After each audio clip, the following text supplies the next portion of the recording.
যেখানেই পাও, আল্লাহ কি বলছেন, যেখানেই পাও মুশরিকদেরকে হত্যা করো।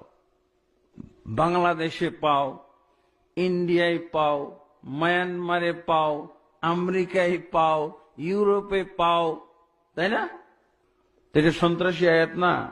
হ্যাঁ, এটা সন্ত্রাসী আয়াত না? এটা সন্ত্রাসী আয়াত না?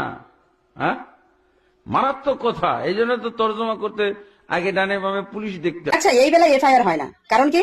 এই যে কথাগুলো বললো এই হুজুর, মুসলিম ধর্মের, নিজেদের ধর্মের তো, তাই ঝাল লাগে না। ঝাল লাগে অসীম সরকার কি বললো, ঝাল লাগে আমি কি বললাম। পক্ষপাতিত্ব করেন না আপনারা। এটা কি আপনাদের ধর্মের মান আপনারা নিজেরা রাখতে পারছেন? একবার বলবেন, যারা যারা এফআইআর করতে গেছিলেন, সত্যি আপনাদের দরদের বলিহারি যায়।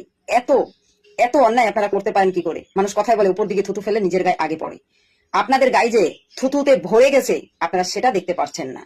একটা প্রমাণ আমি দেখিয়েছিলাম, আজকে আরেকটা প্রমাণ দিলাম। কালকে আমি বলেছিলাম এরকম হাজার হাজার মৌলানারা আছে, মৌলবীরা আছে, হুজুররা আছে যে এই ধরনেরই কথা তারা বলে। সেই বেলায় এফআইআর হয় না। ক্ষমতা থাকলে অসীম সরকারকে গ্রেপ্তার করে দেখাও। আমিও একজন হিন্দুর বাচ্চা, আমি বললাম একজন ভারতবাসী হয়ে, যদি ক্ষমতা থাকে তাহলে অসীম সরকারকে গ্রেপ্তার করে দেখাও, দেখবো তোমাদের ক্ষমতা। এতদিন কিচ্ছু বলিনি, চুপচাপ করে সহ্য করছিলাম। এই সমস্ত কথাগুলো সব সোশ্যাল মিডিয়ায় ঘোরাফেরা করছে, মানুষ শুনছে, দেখছে। সে বেলায় তোমাদের আন্দোলন হয় না। তোমাদের আন্দোলন কেবলমাত্র হিন্দুদের জন্যই হয়। এবার আন্দোলন আমরাও করা শিখে গেছি, এখন আমরাও জানি আন্দোলন কাকে বলে। মাথায় রেখো এটা, আমিও ভারতীয়।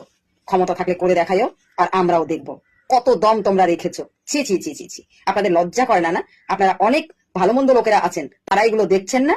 আওয়াজ তুলেছেন অসীম সরকারের উপরে, কারণ সে আমাদের ধর্মের, হিন্দু ধর্মের জ্বালাটা সেই জায়গায় না, হিন্দু মিটিয়ে দেওয়ার চেষ্টা হচ্ছে। তো মাথায় রেখো, হিন্দু ভারতবর্ষের থেকে মিটবে না, কিন্তু যদি তোমরা বেশি পেঁয়াজি করো তাহলে কে থাকবে প্রশ্ন, এখন সেটাই লাখ টাকার প্রশ্ন। জয় বন্দে মাতরম।